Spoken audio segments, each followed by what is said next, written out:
তুলসী মঞ্জরি দিয়ে এই 4টি কাজ করলে আপনার জীবন ভরে উঠবে সুখ ও সমৃদ্ধিতে।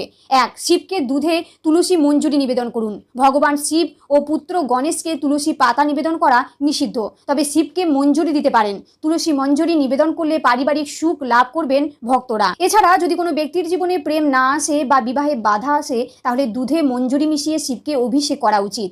2. লক্ষ্মীর চরণে মঞ্জরি নিবেদন করুন।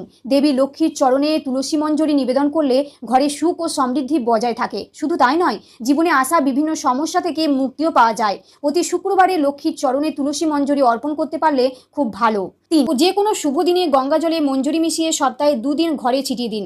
এটি করলে আপনার ঘর থেকে নেতিবাচক শক্তি দূর হবে। 4. লাল কাপড়ে তুলসীর মঞ্জরি বেঁধে রাখুন। এটি করলে আপনার ঘরে দেবী লক্ষ্মীর অধিবাস হবে। এছাড়াও আপনার অর্থের অভাব হবে না। এর জন্য একটি লাল কাপড়ে তুলসী মঞ্জরি বেঁধে আপনার বাড়ির যে স্থানে টাকা রাখেন সেখানে রাখুন।